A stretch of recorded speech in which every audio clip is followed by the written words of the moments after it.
जगन्नाथ स्वामी नयन पथगामी नयन पथगामी भव तुम्हें। राधे राधे राधे माधव राधे राधे राधे राधे गोविंद राधे श्री गोविंद गोपीनाथ मदन मोहन राधे श्री गोविंद गोपीनाथ। जय राधा गिरिधरी राधा गिरिधरी राधे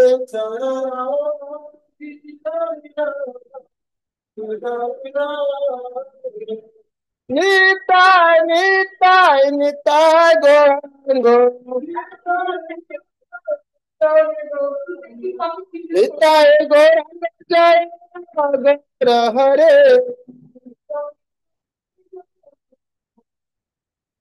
जय सचिनंदन गौर हरे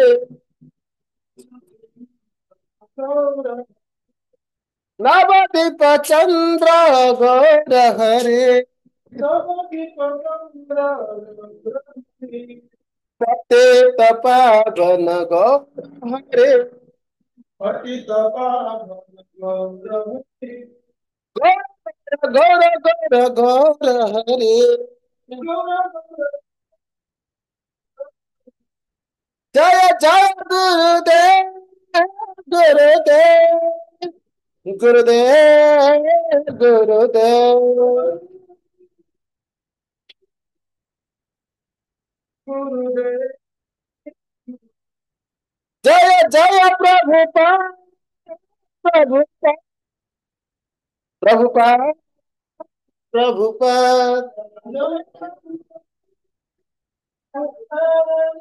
प्रभुपाद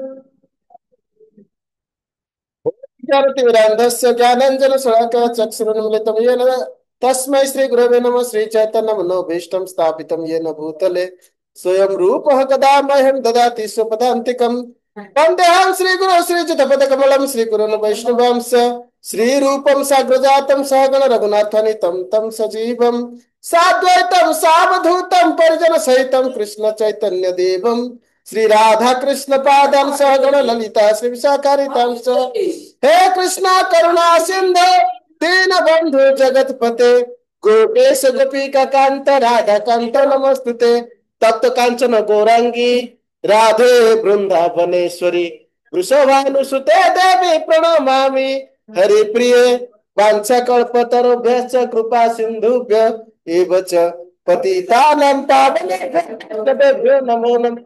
नमो विष्णुपादाय कृष्ण पृष्ठाय भूतले श्रीमते भक्ति स्वरूप दामोदर स्वामी नीति नामिने। नमो विष्णुपादाय कृष्ण पृष्ठाय भूतले श्रीमते भक्ति वेदांत स्वामी नीति नामिने। नमस्ते सरस्वती देवे गौरवाणी प्रचारिणे निर्विशेष शून्यवादी पाश्चात्य देश तारिणे। जय श्री कृष्ण चैतन्य प्रभु नित्यानंद श्री अद्वैत गदाधर श्रीवासादि श्री गौर भक्त वृंद।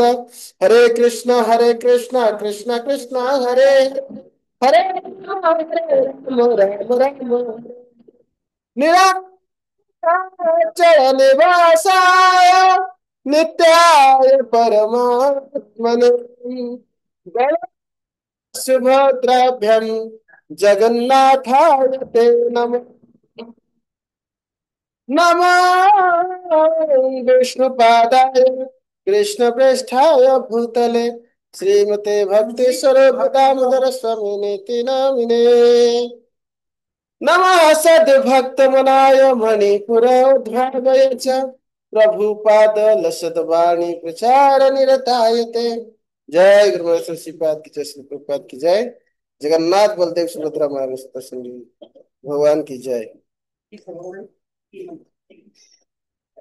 तो हम द्वितीय अध्याय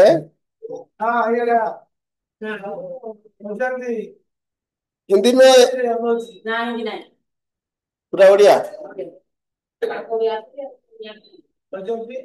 तो द्वितीय अध्याय माता लक्ष्मी जमକୁ निर्देश दौरान से विषय से गत अध्याय पढ़ते जे श्री लक्ष्मी देवी कहले हे जम तुम जो अभिप्राय आमको स्तव करुच ए क्षेत्र में ता संभव नुह ए क्षेत्र में तुम कथा कौन अन्य दिक्पाल तथा ब्रह्मा अन्य दिक्पाल एमनकर भी कौन अधिकार नहीं एठी शुभ और अशुभ कर्मर फल कदापि प्रभावशाली हुए ना कारण जेपरिक तुला पाखरे तुला जदि अग्नि संस्पर्श आसे ता संपूर्ण भस्म हो जाता है सेहीपरि कौन सी अनेक जन्मर जन्मित समस्त पाप राशि जदि श्रीक्षेत्र पुरुषोत्तम धामर संस्पर्श आसे ताहले ता तुला परि भस्म हो जाता है से निमित्त ए क्षेत्र में मनुष्य कौन पशु पक्षी समस्त पाप नष्ट हो जाता है एठी कौन सी जीव पाप एवं पुण्य रूपक श्रृंखला माने श्रृंखला बंधन श्रृंखला बंधन रे बंध बंधा नुहति एठी प्रत्येक जीव जे कि पशु हो बा पक्षी हो जे कि ए क्षेत्र नीलकांत मणितुल्य शरीरधारी परम पुरुष भगवान नीलमाधव दर्शन करती नारायण को दर्शन करती से समस्त कर्म बंधन रु मुक्त हो जाती मुक्ति लाभ करती हे जम ये क्षेत्र में तुम्हें प्रभु विचरण कर छाड़ी अन्य समस्त क्षेत्र में तुम्हें तुम प्रभुत्व विस्तार कर अत अन्य कर्म भूमौ तु प्रभुस्तम जम संचर वैक्लव्यम क्षेत्र राजे अस्मिन् माँ गास्तम कर्म संचमे तदापि भगवान स विधाता प्रपितामह तिर्यंच विष्णु सारूप्यम प्राप्तम पश्यति कौतुकात् येष कर्म परिपाकम सर्वेषां वेति कंचक त्याज्ञा क्षेत्र से महात्म स्तौति देवम गदाधर कर्मफल जो प्राधान्य नियम ये सब एठारे संजमित होउची जा लक्ष्मी नारायण को द्वारा नियंत्रित यह जबर नियंत्रण अधिकार नहीं एपरिक अन्य देवादेवी जमीती ब्रह्मा शिव एवं अन्य ग्रह आदि समूह तार प्रभाव विस्तार एठी करि पारंती नाही कारण ये जो क्षेत्र आप देखुच जो देखिल कौन ना गोटे काक पक्षी किपरि विष्णु सारूप्य प्राप्त होई मुक्ति लाभ कर पारला ये क्षेत्र अति विचित्र जे कि कर्मफल एठी काम करि परिबो नाही ये क्षेत्र महिमा जानी जम गदाधर को स्तव करने आरंभ कले तो हे माता आपण जो आज्ञा देले पूर्व केवे जानी नथिली मो अज्ञान है ये उत्तम रहस्य विषय किसी जानी नथिली मते दयापूर्वक ये क्षेत्र महात्म्य संबंध पूर्ण ज्ञान दिंतु जहाँकि पितामह ब्रह्मा मध्य ज्ञान विषय अवगत नथिले सेतिबे मु ए सब विषय किछि जानि पारली नाही हे सुरेश्वरी देवी आपण आदेश करले ए क्षेत्र रे भगवान सानिध्य प्राप्त होइतिबा हेतु समस्त जीव मुक्ति लाभ करती एथिरे कौनसी संदेह नहीं मु यह संपूर्ण भाव में बुझी पारुछि परमेश्वर इच्छा पर कहार कौनसी अंकुश प्रयोग करिवार अधिकार नहीं परमेश्वर जहाँ इच्छा करेंगे सेटा ही हम तेणुक परमेश्वर इच्छा पर मोर अंकुश प्रयोग करिवार किछि आवश्यक नहीं जम कहते जेहेतु यह परमेश्वर इच्छाधीन ताकर स्वतंत्र इच्छा द्वारा से कृपा प्रदान करी जीवन को समस्त पापर मुक्ति प्रदान कर मोर कौन हस्तक्षेपर कारण नहीं हे ए विष्णु जे कि स्वर्ग एवं नरक एवं जमलोक ए समस्त स्रष्टा अटंती यही स्थान मृत व्यक्ति जदि मुक्ति लाभ होउची से विषय रे कृपापूर्वक मते विस्तृत भाव वर्णना करती ये क्षेत्र केते परिधि पर्यंत व्यापी जहाद्वारा जम से आ परिसीमा भितर प्रवेश करिवो नाही सेतिबई जम विशद भाव में माता लक्ष्मी को प्रश्न करचंती जे ये क्षेत्र केते परिसीमा पर्यंत व्याप्त होईची ये क्षेत्र अन्य कौन रहस्य अच्छी जेपर कि मु जानली जे एठी पाप राशि अग्नि सहित तुला संजोग परी अनेक जन्मर संचित समस्त पाप राशि तत्क्षणात दग्धीभूत होईची सेहीपरि ये क्षेत्र में अन्य अन्य कई सब रहस्य गुड़िक अच्छी ये क्षेत्र में वास्तविक अधिष्ठात्रा देव बा देवी किए कारण एठी आपण एबे जानिले जे ब्रह्मा शिव रुद्र जो ग्रह समूह एवं कर्मफल कौन प्रभाव नहीं। तेरे यह क्षेत्र अन्य समस्त रहस्य कौन ये क्षेत्र वास्तविक अधिष्ठाता किए एक किए प्रतिष्ठा करते ये सब विषय रे मते संपर्क संपूर्ण प्रसंग दयाकरी परित्याग करंतु एवं दयाकरी वर्णना करंतु यही क्षेत्र यही जो सीमा जदि मते आपण जणाई दियंती ताले यही सीमा मध्यरे मु प्रवेश करिवि नहीं ए सीमा बाहर मु निर्भय रे विचरण करि परिबि।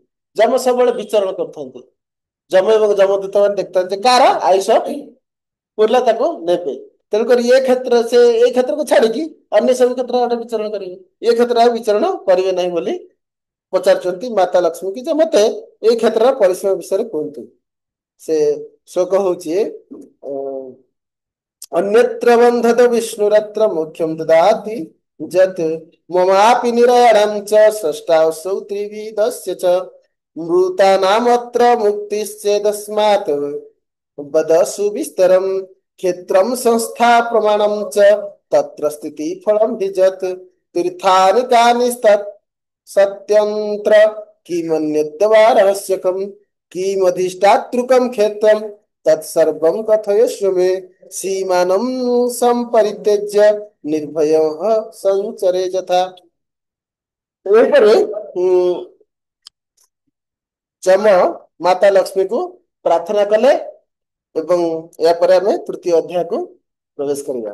तृतीय अध्याय रे माता लक्ष्मी जमकर ए प्रश्नर उत्तर प्रदान कर साधु ते बुद्धिरुत्पन्ना विष्णु सन्निधि आश्रिता अद्भुतम कथयाम्य तत्क्षेत्रस्य रविनंदन जथाहम भगवत वक्षस्थलस्था तदृशे पुरा चराचरे जगत्यस्मिन् प्रलीने प्रलये जम एतद् क्षेत्रम् अहं चैव द्वैवोपस्थिते तदा स तदा सप्तकल्पायुर्मृकण्डोरात्मजो मुनिः प्रणष्टे स्थावरचरे निमग्नः प्रलयार्णवे नानावस्थानम् अवाप्योऽस सर्वलेभेन कुत्रचित्।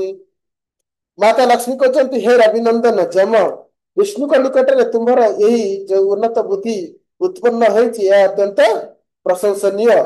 मु पूर्वे भगवान वक्षस्थल रही जेपरी दर्शन करी यही क्षेत्र से आश्चर्य विषय गुड़िक वर्णना कर श्रवण कर। चराचर जगत जितेबाला प्रलय काल विलीन हो गला से उक्त यही जो क्षेत्र श्रीक्षेत्र में प्रलय जल ग्रास कर पार नथिला प्रलय जल बुड़ी नथिला एई क्षेत्र रे मु एवं पुरुषोत्तम जगन्नाथ एई दुहे मात्र उपस्थित थिलु। एई समय सप्तकल्प पर्यंत दीर्घजीवी मार्कंडेय मुनि समस्त चराचर विलय प्राप्त हेले मध्य प्रलय समुद्र रे निमग्न हो आश्रय अभाव रे के स्थान रे मंगल लाभ कर पारले खोजी बुलुथिले कारण तांकु आशीर्वाद प्राप्त होइतिला कि से सातटा कल्प पर्यंत बची रहिबे गोटे कल्पर अंतरे प्रलय जल आसे तेणुक प्रलय जल प्रथम कल्प ताकर जो सातटा कल्प जो प्रथम कल्पर जेतेबेले अंत है प्रलय जल सब बुड़ी जाइतिला किंतु ए क्षेत्र श्रीक्षेत्र जहाँ कि गोटे अक्षय बट वृक्ष अच्छी अक्षय बट वृक्ष केवे कल्प प्रलय रे कल्प क्षय रे प्रलय रे बुड़ी जाए नहीं तेणु यही समय मार्कंडेय मुनि से प्रलय जल रे प्रलय समुद्र रे भाषमान इतस्तत हो खोजी बुलूले भय कौन स्थान कल्याण हो पारा ना चला भ्रममाण प्रलय सहितस्तत पुरुषोत्तम समादृश्य क्षेत्र पटमक्षत उप्लुत्य प्लुत्य मूलम च न्यागृधस्य समीपतः सुश्राववाक्यवचनं मार्कण्डेय ममान्तिकं प्रविश्य दुःखमतुलं जहि कलुमासु च तत्श्रुत्वा चित्रवचनं प्रतर्क्यं तदा मुनिः।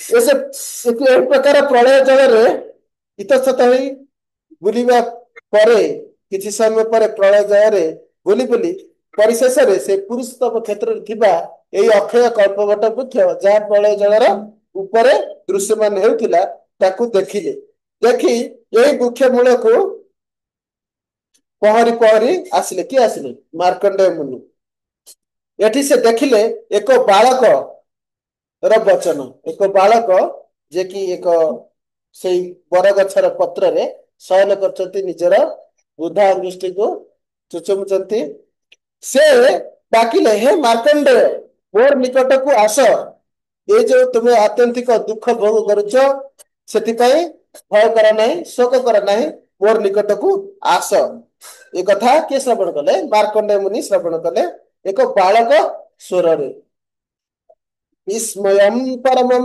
लेभे स्वदुःखं व्यचिन्तयत् पारिभिः सिर्ज्यते नैतत् तह्यते कालबन्धिना संवर्तकादिभिर्नैतत् शुष्यते नापि चल्यते एकर्णवे महाघोरे नौरवि क्षेत्रमीक्ष्यते मार्कंडेय मुनि ସେହି ସମୟରେ ଏଇ ଯୋଉ ଆଶ୍ଚର୍ଯ୍ୟ ରୂପକ ବଚନ ସ୍ପଷ୍ଟ ରୂପେ ଶ୍ରବଣ କରି ନିଜର ଯୋଉ ଦୁଃଖ ଥିଲା ଯେ ପ୍ରଳୟ ଜଳରେ ଘୁରି ବୁଲୁଥିଲେ କେହି କୋଉଠି ନାହାନ୍ତି ଖାଲି ଚାରିଆଡେ ଭୟର ଜଳ ଅତି ଭୟଙ୍କର ସେ ଯୋଉ ଦୁଃଖ ତାର ଦୁଃଖକୁ ଭୁଲିଗଲେ ଏଇ ବାଳକଙ୍କ ବଚନକୁ ଶ୍ରବଣ କରି ଏବଂ ଅତି ବିସ୍ମୟ ହୋଇ ଖୋଜି ବୁଲିଲେ ଏବଂ ଦେଖି ଚାଲିଲେ ଏଇ କ୍ଷେତ୍ର ଜଳ ଦ୍ୱାରା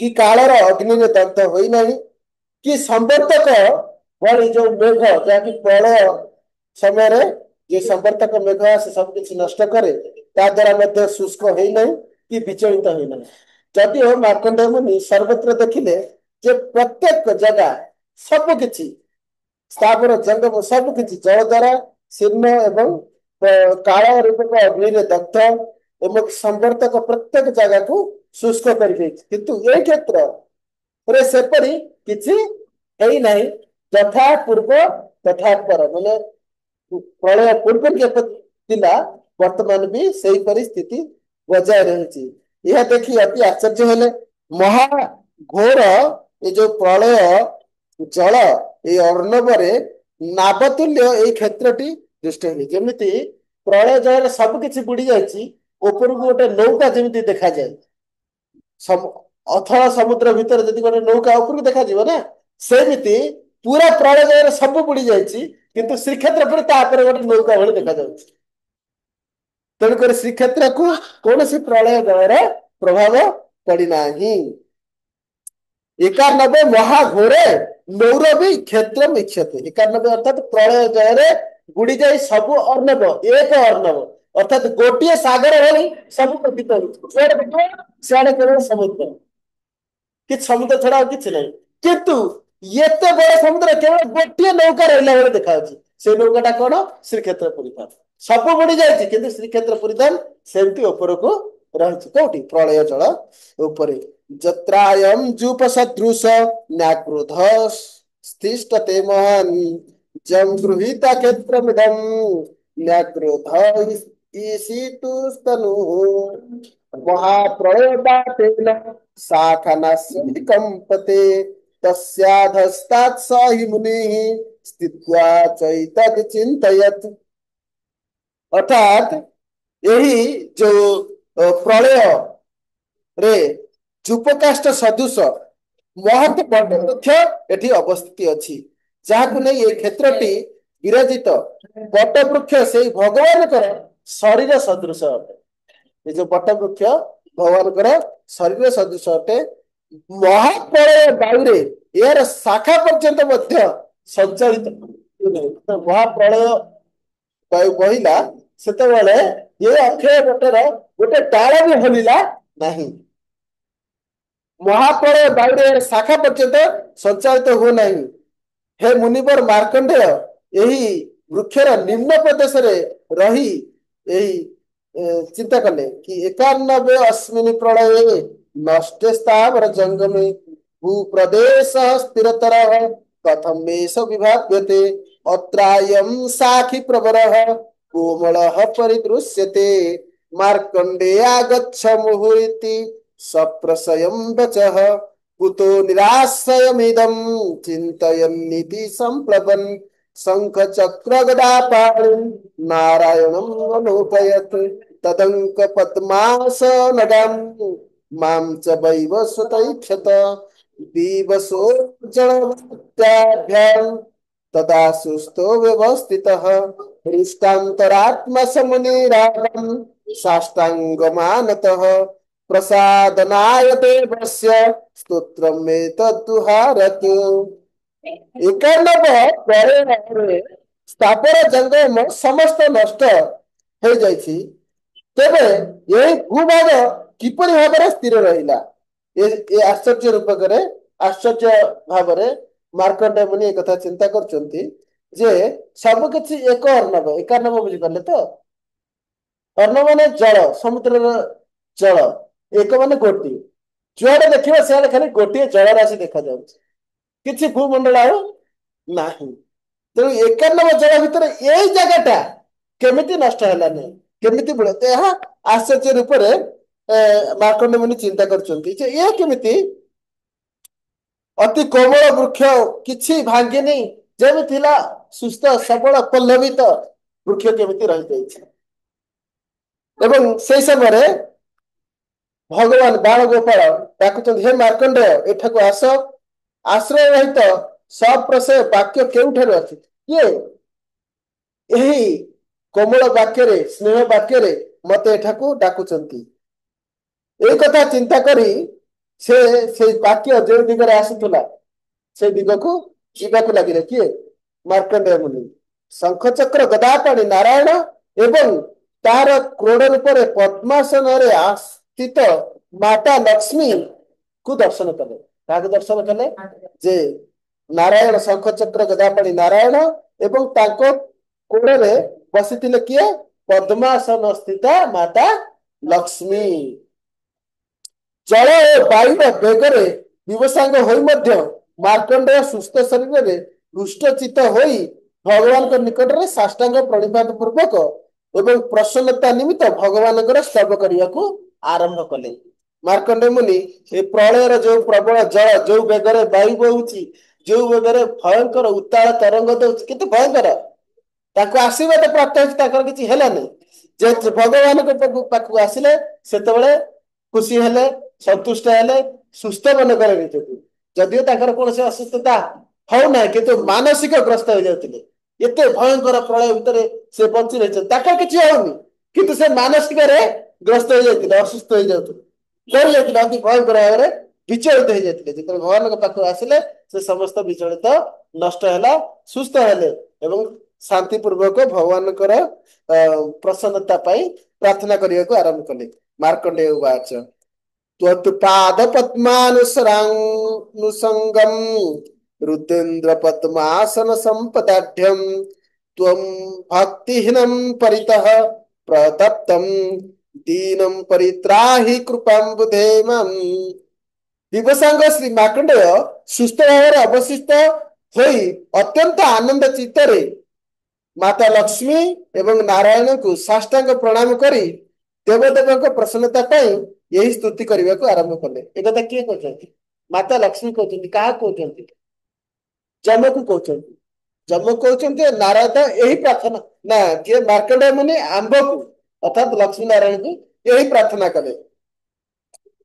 कहले, हे विष्णु, आज मु आपणकर अभय चरणाबिंद सान्निध्य लाभ करी ब्रह्मा इंद्र और रुद्रतुल्य असीम संपदर अधिकारी होइछि। आगरी एपरी कल्याण ताको प्राप्त होई नथिला। आज से विष्णुकर अभय चरणाबिंद प्राप्त लाभ करी, अभय चरणाबिंद कारण केवल विष्णु का चरण अशोक अभय प्रदान करे।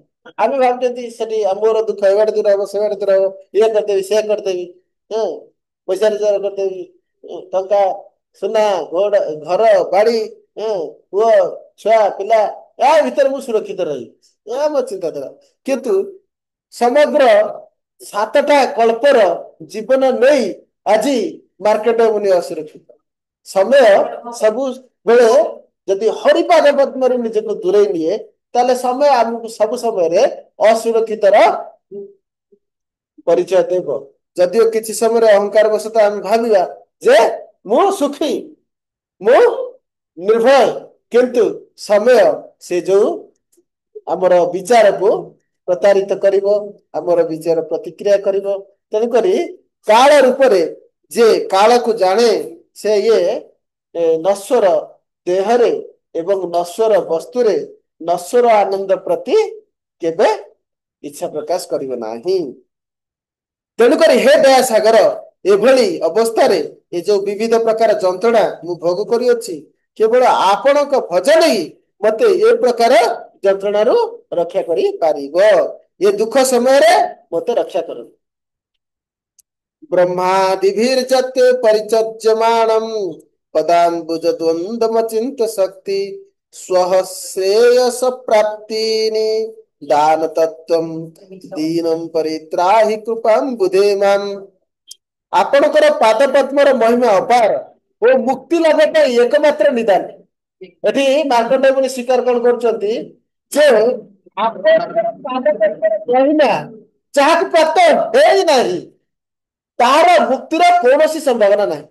କାରଣ ମୁକ୍ତିର ସମ୍ଭାବନା କେବଳ ମାତ୍ର ଗୋଟିଏ, ସେ ହଉଛି ଯେ ଆପଣଙ୍କର ପାଦ ପଦ୍ମ। ଏ କଥା କିଏ କିଏ ଏ ସିଦ୍ଧାନ୍ତକୁ ପ୍ରତିପାଦନ କରୁଛନ୍ତି? ମାର୍କଣ୍ଡେୟ ମୁନି। ଦୀନଂ ପରିତ୍ରାହି ସ୍ୱଶ୍ରେୟ ସପ୍ରାପ୍ତି ନିଦାନ ତତ୍ତ୍ୱ। କେବଳ ଆପଣଙ୍କର ହିଁ ଚରଣ କମଳ ଏକମାତ୍ର ନିଦାନ, ମୁକ୍ତି ଲାଭ ନିମିତ୍ତ। ଯଦଙ୍ଗଭୂତ ଜଗଦଣ୍ଡମେତ ଦନେକ କୋଟି ପ୍ରଗୁଣಂ ବିଭାତି ଲୀଳା ବିଳାସ ସ୍ଥିତି ସୃଷ୍ଟିଲୀନಂ ତନ୍ମାସୁଦୀନಂ ପରିଲକ୍ଷ୍ୟ ବିଷ୍ଣୁ। ମାର୍କଣ୍ଡେୟ ମୁନି ପ୍ରାର୍ଥନା କରୁଛନ୍ତି, ଯାହାଙ୍କର ଶ୍ରୀ ଅଙ୍ଗରୁ ସମୁତ୍ପନ୍ନ ହେଇ ଏହି ବ୍ରହ୍ମାଣ୍ଡ ଏବଂ ତା ଅପେକ୍ଷା କୋଟି ଗୁଣ ବିସ୍ତୃତ ହୋଇ ପ୍ରତିଭାତ ହେଉଛି, ଏ ସଂସାରର ଲୀଳାର ସୃଷ୍ଟି ସ୍ଥିତି ଲୟ ଯାହାଙ୍କ ଠାରୁ ଆସୁଅଛି, ହେ ଦେବ ଆପଣ ହିଁ ସର୍ବବ୍ୟାପୀ ବିଷ୍ଣୁ, ଦୟାକରି ମୋ ସଦୃଶ ଅଧମକୁ ରକ୍ଷା କରନ୍ତୁ। एकम सुवर्णम कटकादि भेदई नाना जथा वनभसोदितो अर्कः आधार वैषम्य जले तादृग विभाव्य स निर्गुण एकवः। ଯେପରି ସୁବର୍ଣ୍ଣରୁ ବିଭିନ୍ନ ପ୍ରକାର ବଳୟ ହାର ମୁଦି ଏସବୁ ଆମେ ପ୍ରସ୍ତୁତ କରୁଛନ୍ତି, ଅଳଙ୍କାର ପ୍ରସ୍ତୁତ କରୁଛନ୍ତି, ସେହିପରି ଆପଣଙ୍କ ଦ୍ଵାରା ଆପଣଙ୍କର ପର ବ୍ରହ୍ମଙ୍କ ଠାରୁ ଭିନ୍ନ ଭିନ୍ନ ରୂପ ଆକାର ପ୍ରାପ୍ତ ହୋଇଥାଏ। ଏକମାତ୍ର ସୂର୍ଯ୍ୟ ଯେପରି ସମସ୍ତ ଘଟରେ ଥିବା ଜଳରେ ପ୍ରତିବିମ୍ବିତ ହୋଇ ବିଭିନ୍ନ ରୂପରେ ପ୍ରତିମାନ ହୁଅନ୍ତି, ସେହିପରି ଆପଣ ନିର୍ଗୁଣ ଅଦ୍ୱୟ ବ୍ରହ୍ମ ରୂପୀ ହୋଇ ମଧ୍ୟ ଭିନ୍ନ ଭିନ୍ନ ଆକାର ଧାରଣ କରନ୍ତି। ବୁଝିପାରିଲେ? ଯେମିତି ସୂର୍ଯ୍ୟ ଆକାଶରେ ରହୁଛନ୍ତି ଗୋଟିଏ, ତାଙ୍କର ସୂର୍ଯ୍ୟ କିରଣ ଚାରିଆଡେ ବ୍ୟାପ୍ତ। ଯଦି ଗୋଟିଏ ଘଟ ଜଳରେ ସେ ସୂର୍ଯ୍ୟ ଦେଖନ୍ତି, ତାହେଲେ ସେ ଘଟର ଜଳ ଭିତରେ ସୂର୍ଯ୍ୟ ଦେଖାଯିବ। ସେହିପରି ଭଗବାନ ଭିନ୍ନ ଭିନ୍ନ ଆକାର ଧାରଣ କରନ୍ତି।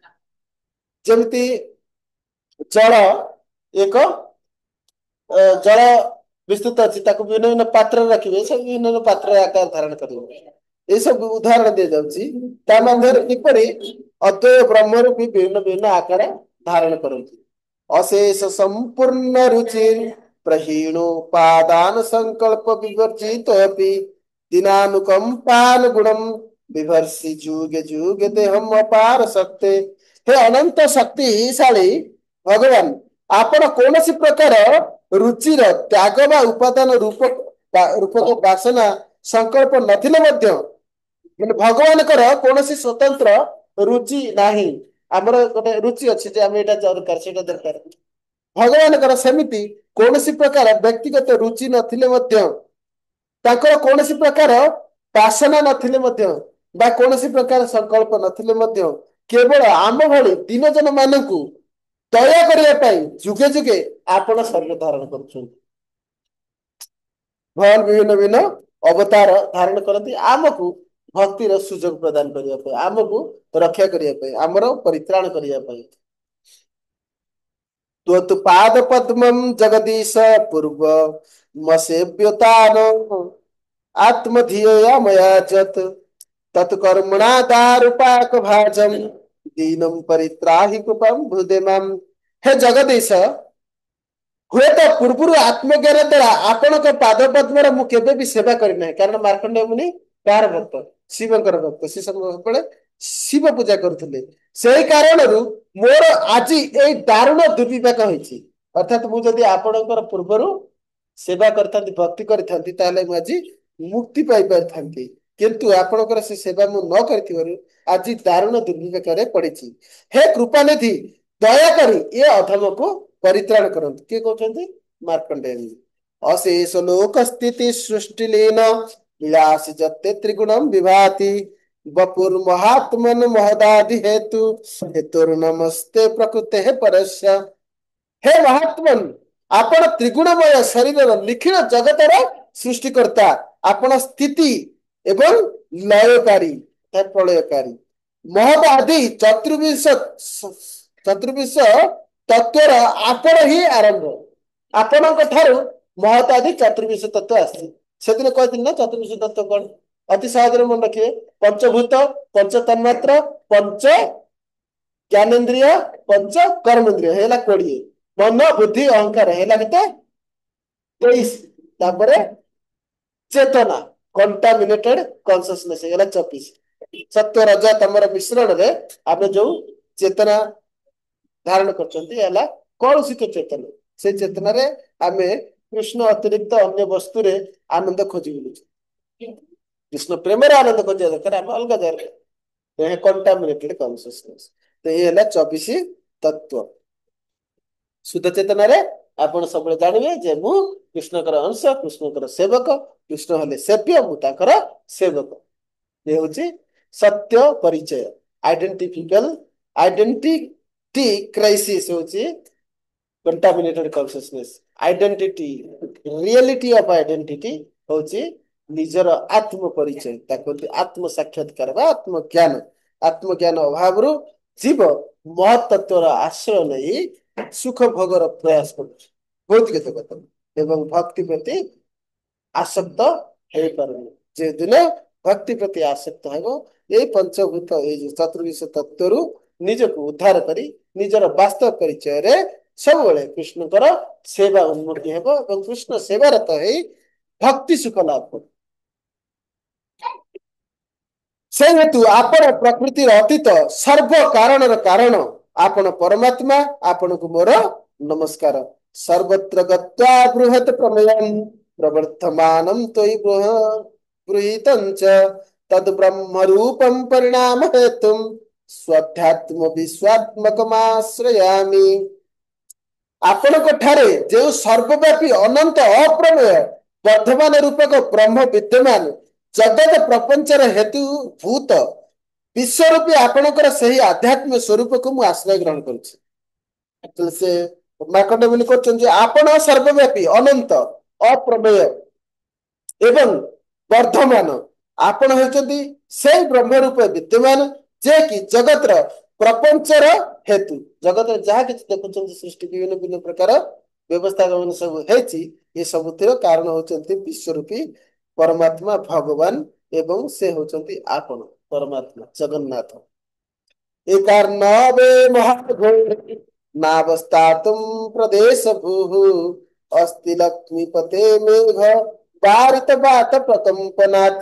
ହେ ଲକ୍ଷ୍ମୀପତି, ମୁଁ ଏହି ବାତ୍ୟା ବୃଷ୍ଟି ଦ୍ୱାରା ଅତ୍ୟନ୍ତ ବ୍ୟଥିତ ହେଇଛି, ଅତି ଡରି ଯାଇଛି। ଏହି ଭୀଷଣ ଏକ ବିରାଟ ସମୁଦ୍ର ମଧ୍ୟରେ ବିନ୍ଦୁ ମାତ୍ର ହେଲେ ଅନ୍ୟତ୍ର ମୁଁ ସ୍ଥାନ ପାଇପାରୁ ନାହିଁ। ତ୍ରାହି ବିଷ୍ଣୁ ଜଗନ୍ନାଥ ମଗ୍ନ ସଂସାର ସାଗରେ ମାମୁଦ୍ଧରାସ୍ମାତ୍ ଗୋବିନ୍ଦ କୃପପାଙ୍ଗ ବିଲୋକନାଥ। ତ୍ରାହି ବିଷ୍ଣୁ ଜଗନ୍ନାଥ ମଗ୍ନମ ସଂସାର ସାଗରେ। ହେ ବିଷ୍ଣୁ, ହେ ଜଗନ୍ନାଥ, ଏହି ସଂସାର ସାଗରେ ମୁଁ ମଗ୍ନ, ଦୟାକରି ମତେ ରକ୍ଷା କରନ୍ତୁ। ହେ ଗୋବିନ୍ଦ, ହେ କୃପା ପାଙ୍ଗ, ଅର୍ଥାତ୍ ଆପଣଙ୍କର ପ୍ରତ୍ୟେକ ଅଙ୍ଗ କୃପା ପ୍ରଦାନକାରୀ। ହେ କୃପା ପାଙ୍ଗ, ଆପଣଙ୍କର ସେଇ ଦୃଷ୍ଟି ଦ୍ୱାରା ମତେ କୃପା ପ୍ରଦାନ କରନ୍ତୁ ଏବଂ ଏ ଭୟଙ୍କର ସଂସାର ସିନ୍ଧୁରୁ ମତେ ରକ୍ଷା କରନ୍ତୁ। ଲକ୍ଷ୍ମୀ ତାର ଉତ୍ତର ଦେଉଛନ୍ତି, ସ୍ତୁବଂ ତମେବଂ ବ୍ରହ୍ମର୍ଷି ସାକ୍ଷାତ୍ ନାରାୟଣୋ ବିଭୁଃ ବିଲୋକ୍ୟାନୁଗ୍ରହ ଦୃଶ୍ୟା ବାକ୍ୟଂ ଚେଦମୁବାଚ। ହେ ଶ୍ରୀ ଲକ୍ଷ୍ମୀ କହିଲେ, ମହର୍ଷି ମାର୍କଣ୍ଡେୟଙ୍କର ସ୍ତବ ଶ୍ରବଣ କରି ସାକ୍ଷାତ ବିଭୁ ନାରାୟଣ କରୁଣା କଟାକ୍ଷପାତ କରି ତାଙ୍କର ଏଇ ସବୁ ସ୍ତବରେ ପ୍ରସନ୍ନ ହୋଇ ଭଗବାନ ବାଳ ଗୋପାଳ ରୂପ ଯୋଉ ନାରାୟଣ ତାଙ୍କୁ कहवाक लगे क्या कहले मार्कंडेय मुनि कहले कौन कहले श्री भगवान रुवाच मार्कंडेय सुदिनो असि माम ज्ञायदिजोत्तम दुश्चरम जतपस्तपम दीर्घायुस्तेन केवलम शयानं पत्र पुटके पश्य कल्पवटोर्धगम बाल स्वरूपम सर्वेशम कालात्मान महामुने भगवान बाल गोपाल कहले हे मार्कंडेय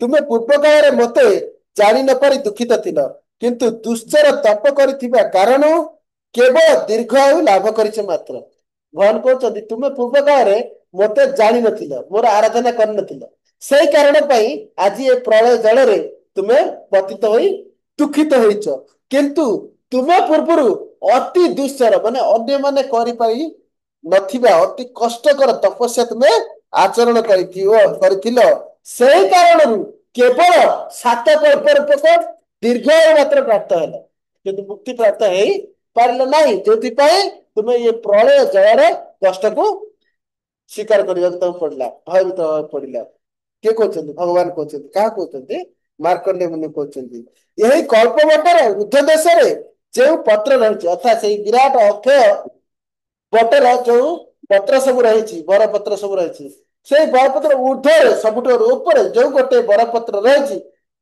ସବା ଉପରେ ଯୋଉ ବରପତ୍ର ରହିଛି ସେଇ ବରପତ୍ର ଉପରେ କାଳର ଆତ୍ମା ଏଇ ସମୟ ଯିଏ କାଳର ଆତ୍ମା ରୂପରେ ମୁଁ ଏକ ବାଳକ ରୂପ ନେଇ ଶୟନ କରିଛି କିଏ ବାଳ ଗୋପାଳ କୃଷ୍ଣ ଶୟନ କରିଛନ୍ତି ତୁମେ ମୋର ଦର୍ଶନ କର କାହା କହୁଛନ୍ତି ମାର୍କଣ୍ଡେୟ ମୁନି କିଏ କହୁଛନ୍ତି ବାଳ ଗୋପାଳ କୃଷ୍ଣ ସେ ଲକ୍ଷ୍ମୀ କହୁଛନ୍ତି ଶ୍ରୀ ରୁବାଚ ପ୍ରବିଶ୍ୟ ବିବୃତಂ ବକ୍ତ୍ରಂ ତତ୍ରାବସ୍ତାତୁ ମରହସି ଇବ ମୁକ୍ତ ଭଗବତା ସ ମୁନିର୍ବିସ୍ମାତାନନଃ आरुह्य तद्रुसे बाल रूपम तस्याभिसन्मुखे प्रविष्टः कंठ मार्गेण महायम महोदरम श्री लक्ष्मी कहले श्री नारायण जो विस्तृत मुखमंडल तहिरे प्रवेश करी उन्मुक्त करी तुम्हें वर्तमान अवस्थान कर मार्कंडेय को माता लक्ष्मी कहते श्री मार्कंडेय भगवान यही वाक्य श्रवण करी विस्मित बदन हो वृक्ष उपरको चढ़िले से कौन थे वृक्ष तले देश थे भगवान कौन शयन कर वृक्षर ऊपर भाग एक पत्र उपर शयन कर किए बाल गोपाल रूपी नारायण तेणु मार्कंडेय मुनि ये वाक्य श्रवण करी अति विस्मित हो गले कौन आसी वाक्य से कह वाक्य श्रवण कर सामना सामनी दर्शन करना क्या बाल गोपाल तेणुक से चढ़िले कौटी वृक्ष को आरोहण कले वृक्ष चढ़ी से बालक को दर्शन कले कि अति अपूर्व सौंदर्य रूप दर्शन करी भगवान मुख गहर मध्य प्रवेश कले कहीं प्रवेश करे ना भगवान कहले आस मोर मुख गहर मध्य प्रवेश कर कहीं ना मुख्य गहर मध्य सृष्टि यथा स्थिति अच्छी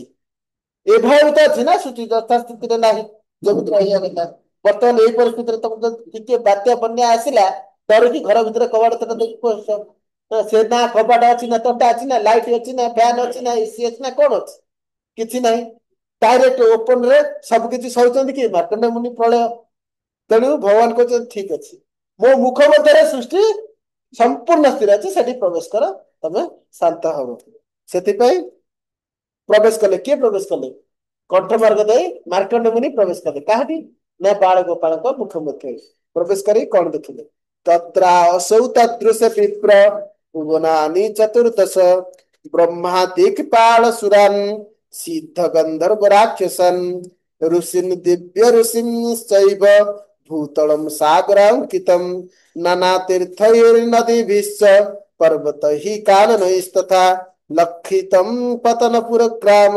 खर्वटकैर्युतं पातालानि तथा सप्त नागकन्याः सहस्रशः महार्घपुर सौधैश्च सुधालेप्यैः समुज्ज्वलैः अनर्घमणिर्भिनागैः सेवितं परमाद्भुतं जगतां धारिणं शेषं सहस्रफणमण्डितं व्याकर्तारम् अशेषाणं शास्त्राणां शिष्यमध्यगम् ब्रह्मांडोदरगम वस्तु यत्किंचित् परमेष्टिना सृष्टं सर्वदर्शासु तत्कुक्षौ स्वभावनिः। ଯେତେବେଳେ ବାଳଗୋପାଳଙ୍କ ମୁଖ ମଧ୍ୟରେ ମାର୍କଣ୍ଡ ମୁନି ପ୍ରବେଶ କଲେ, ସେ ଦେଖିଲେ ଯେ ବାଳଗୋପାଳଙ୍କ ମୁଖ ମଧ୍ୟରେ ସମଗ୍ର 14 ଭୁବନ, ମାନେ ଭୂମିର ଉପରେ ଭୂର ଭୁବ ସ୍ୱ ମହ ଧନ ତପସତେ ସେ ତଳକୁ ଅତଳ ତଳତଳ ରସତଳ ମହାତଳ ପାତାଳ ଉତ୍ତର ବିତ୍ତଳ ଏସବୁ 7 ଲୋକ, ଏସବୁ 14 ଲୋକ ରହିଛନ୍ତି ଭଗବାନ ଭିତରେ। କିପରି ରହିଛନ୍ତି ନା ବ୍ରହ୍ମ ଆଦି ଦିଗପାଳ ସମସ୍ତ ଦେବତା, ସମସ୍ତ ସିଦ୍ଧଗଣ, ଗନ୍ଧର୍ବ ଗଣ, ରାକ୍ଷସ, ଋଷି, ଦେବର୍ଷି ସମସ୍ତେ ତା ଭିତରେ ଯଥା ପୂର୍ବରୁ ଯେମିତି ଥିଲେ ସେଇପରି ସୁରକ୍ଷିତ ଅଛନ୍ତି। କୋଉଠି ଅଛନ୍ତି? ଭଗବାନଙ୍କର ମୁଖ ଗହରରେ ସମସ୍ତଙ୍କୁ ଦେଖିପାରିଲେ।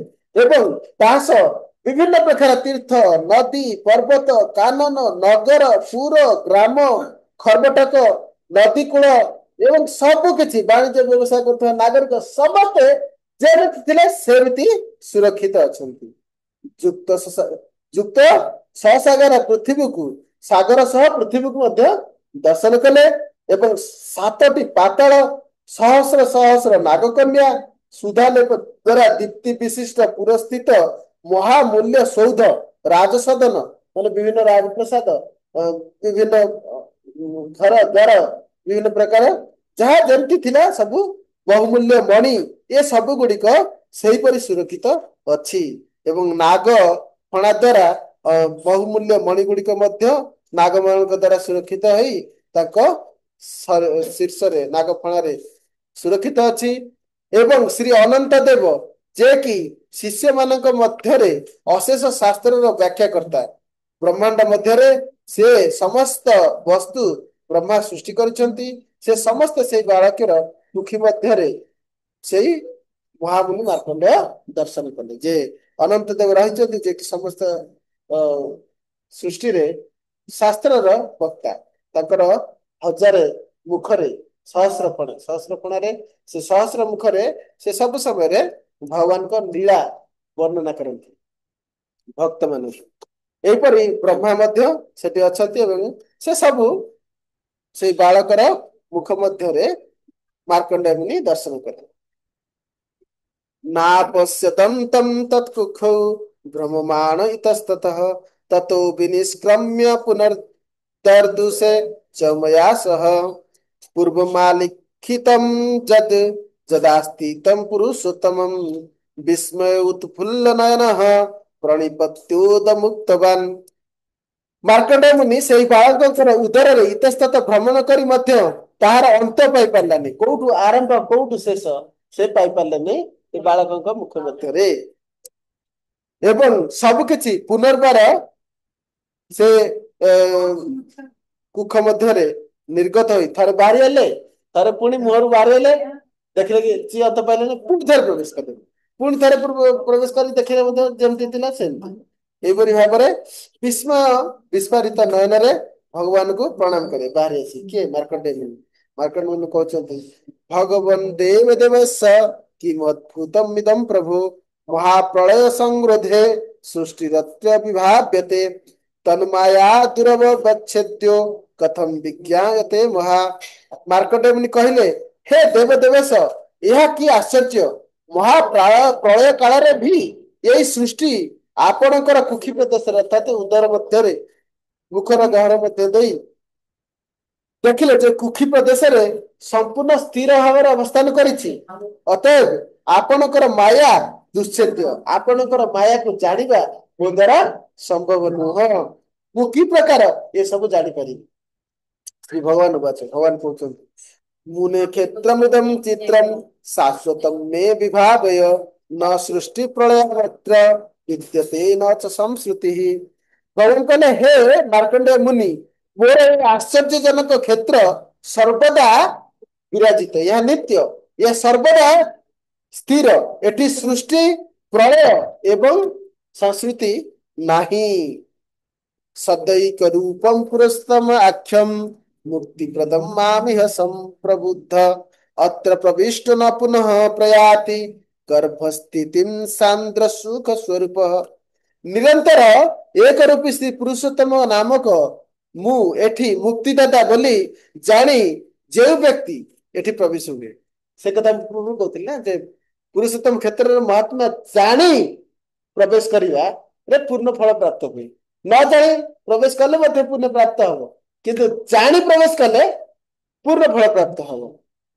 ଭଗବାନ ସାକ୍ଷାତ ନାରାୟଣ କହୁଛନ୍ତି ଯେ ଯେ ଏହି ପୁରୁଷୋତ୍ତମ କ୍ଷେତ୍ରରେ ଯେ ମୁଁ ସମସ୍ତଙ୍କର ମୁକ୍ତିଦାତା ବୋଲି ଜାଣି ଏଠାରେ ପ୍ରବେଶ ହବ, ସେ ବ୍ୟକ୍ତି ଚିଦାନନ୍ଦ ସ୍ୱରୂପକୁ ପ୍ରାପ୍ତ ହବ। ଚିତ୍ ଆନନ୍ଦ ଆମକୁ କୋଉ ଆନନ୍ଦ ମିଳୁଛି? କ୍ଷଣିକ ଆନନ୍ଦ, ତା ପରିଣାମରେ ଦୁନିଆ ଦୁଃଖ। ଚିତ୍ ଆନନ୍ଦ ମାନେ ସତ୍ ଚିତ୍ ଆନନ୍ଦ, ଯେଉଁ ଆନନ୍ଦ ସବୁ ସମୟରେ, ଚିତ୍ ମାନେ ଜ୍ଞାନମୟ, ଚିତ୍ ଆନନ୍ଦ, ଯେଉଁ ଆମେ ଜ୍ଞାନରୁ ଯେଉଁ ଆନନ୍ଦ ପାଉଛନ୍ତି, ଆମେ ଜାଣିକି ଭଗବତ ଭକ୍ତିରୁ ଯେଉଁ ଆନନ୍ଦ ପାଉଛନ୍ତି, ଚିଦାନନ୍ଦ ସଚିଦାନନ୍ଦ, ଯେଉଁ ଆନନ୍ଦ ଚିନ୍ମୟ ଏବଂ ସବୁ ସମୟରେ ବିରାଜମାନ, ସବୁ ସମୟରେ ଆନନ୍ଦ। ସେ ଆନନ୍ଦ କେବେ ଘଟିବାର ନାହିଁ। ଆମେ ଯୋଉ ଖାଇବାର ଆନନ୍ଦ ପାଉଛନ୍ତି କିଛି ସମୟ, 3 ସେକେଣ୍ଡ 4 ସେକେଣ୍ଡ, 3 ମିନିଟ 4 ମିନିଟ, କି ଶୋଇବାର ଆନନ୍ଦ ସବୁଠୁ ଅଧିକା 7 ଘଣ୍ଟା 8 ଘଣ୍ଟା, ବୁଝିପାରୁଛ ନା? ତାର ଗୋଟେ ସ୍ଥିର ସମୟ ଅଛି, କିନ୍ତୁ ଇଏ ଆନନ୍ଦ ବି ବହୁତ କ୍ଷୀଣ। କାହିଁ ଦୀପଶିଖାର ଆଲୋକ, କାହିଁ ସୂର୍ଯ୍ୟର ଆଲୋକ, ଯାହାକି ସୂର୍ଯ୍ୟଙ୍କ ବଳୟରେ, ତା ଭିତରେ କେତେ ପାର୍ଥକ୍ୟ। ସେଇଭଳି ଭଗବାନଙ୍କର ଯୋଉ ପରମ ଆନନ୍ଦ ଅବୁଧି ପାଖରେ ଏଇ ଗୋଟିଏ ଜଳକଣା ସଦୃଶ ଆମର ଆନନ୍ଦ। ଆନନ୍ଦ ଅବୁଧି ବର୍ଦ୍ଧନ ପ୍ରତିପଦମ ପୂର୍ଣ୍ଣାମୃତ ଆସ୍ୱାଦନମ୍, ସମ୍ପୂର୍ଣ୍ଣ ଆନନ୍ଦ ଆସ୍ୱାଦନ କରିବେ ଏଇ ଭଗବତ ଭକ୍ତି, ନାମ ଗ୍ରହଣ ଆଦି ଭକ୍ତି। ପୂର୍ଣ୍ଣ ଅମୃତ ମାନେ ଆନନ୍ଦର ଅମ୍ବୁଧି, ସମ୍ପୂର୍ଣ୍ଣ ସାଗର ରୂପକ ଆନନ୍ଦ। ଆମକୁ ଗୋଟେ ଜଳ କଣାର ସୁଖ ବି ମିଳୁନି ଭୌତିକ ଜଗତରେ, ଗୋଟିଏ କଣାର ସୁଖ ନାହିଁ, ସେକୁ ଆମେ ସୁଖ ଭାବୁଛୁ, ସୁଖିବାକୁ ପ୍ରୟାସ କରୁଛନ୍ତି। କିନ୍ତୁ ଯେ ଭଗବାନଙ୍କୁ ପରମେଶ୍ୱର ପରମ ମୁକ୍ତିଦାତା ଜାଣି ଏ କ୍ଷେତ୍ରରେ ପ୍ରବେଶ କରିବ, ସେ ନିଶ୍ଚିତ ଭାବରେ ମୋର ଏହି ଚିତ୍ ଆନନ୍ଦ ରୂପ ସ୍ୱରୂପକୁ ପ୍ରାପ୍ତ ହେବ ଏବଂ ପୁନର୍ବାର ସ୍ପଷ୍ଟ ଭାବରେ କହୁଛନ୍ତି ତାକୁ ଆଉ ଗର୍ଭସ୍ଥିତିକୁ ଆସିବାକୁ ପଡିବନି।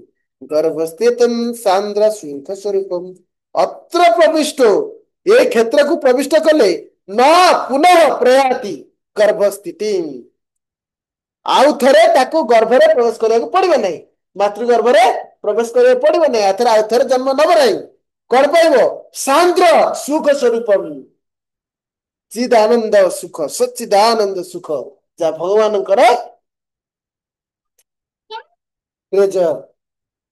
ଯେ କି ଆନନ୍ଦକ ନିଳୟ ପୂର୍ଣ୍ଣ ସମ୍ପୂର୍ଣ୍ଣ ସମ୍ୟକ ସଚ୍ଚିଦାନନ୍ଦ ସୁଖ ର ସ୍ୱରୂପ ଭଗବାନ, ତାଙ୍କର ଆଶ୍ରୟ ଗ୍ରହଣ କଲେ ଯିବ ସେଇ ସୁଖ ପ୍ରାପ୍ତ କରିବ। ତେଣୁକରି ଏ କ୍ଷେତ୍ର ଅତି ମହାନ କ୍ଷେତ୍ର।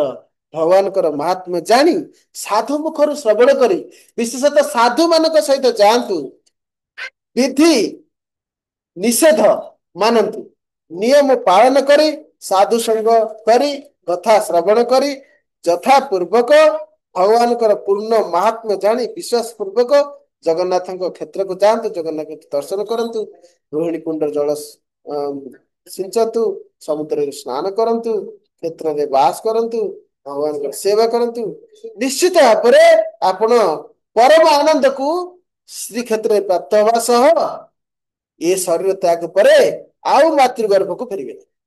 ବୁଝିପାରିଲେ? ଏ କଥା କାହା କହୁଛନ୍ତି? ମାର୍କଣ୍ଡେୟ ମୁନି କହୁଛନ୍ତି। ଇତି ଆଜ୍ଞାପ୍ତ ଭଗବତା ମାର୍କଣ୍ଡେୟ ମହାମୁନି ପ୍ରହୃଷ୍ଟ ବଦନମ୍ ପ୍ରାହ ପ୍ରଣିପତ୍ୟ ଜଗଦ୍ଗୁରୁମ୍। ମାର୍କଣ୍ଡେୟ ଉବାଚ ଅତ୍ର ବ୍ୟାସଂ କରିଷ୍ୟାମି ଅତ୍ୟନି ତୀର୍ଥ ପରାଙ୍ଗୁଖଃ ଉବାଚ ସ୍ଥିତ ଧୀର୍ ବିଷ୍ଣୁ ଭକ୍ତି ଶ୍ରଦ୍ଧା ମୁଦାନ୍ବିତଃ। ମହାମୁନି ମାର୍କଣ୍ଡେୟ ଭଗବାନ ଠାରୁ ଏହିପରି ଆଜ୍ଞା ପ୍ରାପ୍ତ ହୋଇ ଉକ୍ତ କ୍ଷେତ୍ରରେ ହିଁ ବାସ କରିବି, ଅନ୍ୟ କୌଣସି ତୀର୍ଥକୁ ଯିବାର ମୋର ପ୍ରୟୋଜନ ନାହିଁ, ଏହିପରି ବୁଦ୍ଧି ସ୍ଥିର କରି ଭକ୍ତି ଶ୍ରଦ୍ଧା ଏବଂ ଆନନ୍ଦ ପୂର୍ବକ ପ୍ରସନ୍ନ ବଦନରେ ପ୍ରଣାମ କରି ଏହି କଥା ଶ୍ରୀ ବିଷ୍ଣୁଙ୍କୁ କହିବାକୁ ଲାଗିଲେ। ଅନୁଗୃହୀଷ୍ଵ ଭଗବନ୍ କ୍ଷେତ୍ରେ ଶ୍ରୀ ପୁରୁଷୋତ୍ତମେ ଯଥା ସ୍ଥିतो ମୃତ୍ୟୁବଶଂ ନ ବ୍ରଜେ ପୁରୁଷୋତ୍ତମେ। ହେ ଭଗବାନ, ମୋତେ ଏହି ଅନୁଗ୍ରହ କରନ୍ତୁ, ଯାହା ଫଳରେ କି ପବିତ୍ର ପୁରୁଷୋତ୍ତମ କ୍ଷେତ୍ରରେ ବାସ କରି ମୃତ୍ୟୁର ବଶବର୍ତ୍ତୀ ଆଉ ମୁଁ ହେବି ନାହିଁ। श्री भगवान उवाच अत्र स्थितिं तु विप्रस्य क्षेत्रे मुख्य प्रसाधके करिष्यामि न संदेहो जावदद्भुत संप्लवम् दयावसान तीर्थम ते रचयिष्यामि शाश्वतम। भगवान मार्कंडेय मुनि कहले जे भगवान कहले हे विप्र श्रेष्ठ महाप्रलय ମଧ୍ୟରେ ଏହି ମୁକ୍ତି ସାଧନ କ୍ଷେତ୍ରରେ ମୁଁ ନିତ୍ୟ ରହୁଛି। ପ୍ରଳୟ ହଉ ବା ପ୍ରଳୟ ନ ହଉ, ପ୍ରଳୟ ପରେ ମଧ୍ୟ ଭଗବାନ ନିତ୍ୟ ରହୁଛନ୍ତି। ଲକ୍ଷ୍ମୀ ନାରାୟଣ ନିତ୍ୟ ଏଇ କ୍ଷେତ୍ରରେ ରହୁଛନ୍ତି, ଏଥିରେ କୌଣସି ସନ୍ଦେହ ନାହିଁ। ମହାପ୍ରଳୟର ଅବସାନ ହେଲେ ମଧ୍ୟ ତୁମ୍ଭ ନିମିତ୍ତ ଏକ ନିତ୍ୟ ତୀର୍ଥ ରଚନା କରିବି। ଯଦି ମହାପ୍ରଳୟ ହେ ଏବେ କଳ୍ପର ମୋର ସେ 7ଟା କଳ୍ପ ବଞ୍ଚିବେ ନା, ଏ କଳ୍ପ ସରିଲା ଆହୁରି 6ଟା କଳ୍ପ ଅଛି। ଯଦି ମହାପ୍ରଳୟ ମଧ୍ୟ ହେଇଗଲା ତୁମ ନିକଟ ମୁଁ ଏକ ନିତ୍ୟ ତୀର୍ଥ ରଚନା କରିବି। ତାହାର ତୀର ଭାଗରେ ତପସ୍ୟା କରି ତୁମେ ମୋର ଦ୍ୱିତୀୟ ତନୁ ଶିବ ତାହାକୁ ଆରାଧନା କଲେ ମୋର ଅନୁଗ୍ରହରୁ ନିଶ୍ଚିତ ମୃତ୍ୟୁକୁ ଜୟ କରିବ। तपास्ताय मद्वितीय तनु शिवम आराध्य मदनुकृश्राम मृत्युम जयसी निश्चितम। कहते ଯାହାର ତୀରରେ ମାର୍କଣ୍ଡେୟ ସରୋବର ଦେଖିଥିବେ ଆପଣ, ଦେଖନ୍ତୁ ମାର୍କଣ୍ଡେୟ ଗୋତ୍ର ତାର ନାମ। ସେହାର ତୀରରେ ଏକ ସ୍ଥାନ ପ୍ରଦାନ କଲେ ଭଗବାନ କାହାକୁ, ମାର୍କଣ୍ଡେୟ ମୁନିକୁ, କି ଏଇ ତୀର ଭାଗରେ ତୁମେ ରହି ତପସ୍ୟା କର। ତୁମେ ଯାହାର ଭକ୍ତ ଶିବଙ୍କର ଭକ୍ତ, ସେ ଅନ୍ୟ କେହି ନୁହେଁ, ସେ ମୋର ଦ୍ୱିତୀୟ ତନୁ ଶିବ, ତାଙ୍କର ଆରାଧନା କର ଏବଂ ନିଶ୍ଚିତ ଭାବରେ ତୁମେ ମୃତ୍ୟୁକୁ ଜୟ କରିବ। এই ଆଶୀର୍ବାଦ ପ୍ରଦାନ କରୁଛନ୍ତି କାହାକୁ, ମାର୍କଣ୍ଡେୟ ମୁନି। କିଏ, ଭଗବାନ ନାରାୟଣ। ଜୈମିନୀ ରୁବାଚ, ଜୈମିନୀ କହୁଛନ୍ତି ଏବଂ ପୁରା ଦତ୍ତବର ମାର୍କଣ୍ଡେୟ ମହାମୁନି ନ୍ୟାଗ୍ରୋଧ ପବନ ସାୟಂ ଖ୍ୟାତಂ ଚକ୍ରେଶ ବୈହରେ ପାବନಂ ଗର୍ତ୍ତମାସ୍ଥାୟ ପୂଜୟିତ୍ୱା ମହେଶ୍ୱରಂ महता तपसा विप्रो जीतवान मृत्यु मंजसा। पुनराय जमिनी कहले जे एई प्रकार पूर्व काल मार्कंडेय मुनि वर प्राप्त होई वटवृक्षर बायुकोण हरिंक खात बा गर्त प्रस्तुत करी सेई गर्त को आश्रय पूर्वक महादेव को आराधना पर महत तपस्या द्वारा अचिर मृत्यु को जय करते। मार्कंडेय मुनि एहीपरि सेई गत्र रही मृत्यु को जयलाभ करथिले। से जो मार्कंडेय सरोवर आपण गले देखिए बायुकोण श्रीक्षेत्र बायुकोण अर्थात उत्तर दिग को उत्तर एवं पश्चिम कोण दे गले आपण देखिए मार्कंडेय सरोवर जी बायुकोण मुनेस्तस्यैव नाम्नाय प्रख्यात गर्त उत्तमः अत्र स्नात्वा शिवं दृष्ट्वा बाजिमेध फलं लभेत। सेई मार्कंडेय सरोवर रे जोठारे मार्कंडेय मुनि तपस्या करुथिले से ख्यातर नाम है मार्कंडेय ख्यात बोली विख्यात होईची। तहिरे स्नान करी यदि शिव को सेठारे दर्शन करे करा जाए तबे लोक अश्वमेध यज्ञ फल लाभ करिवे। हरे कृष्ण। द्वितीय अध्याय समाप्त है। आसंता काली आमे चतुर्थ अध्याय अध्ययन करिवा। जय जगन्नाथ बलदेव सुभद्रा महारानी की जय। गुरु महाराज श्रीपाद की जय। श्रील प्रभुपाद।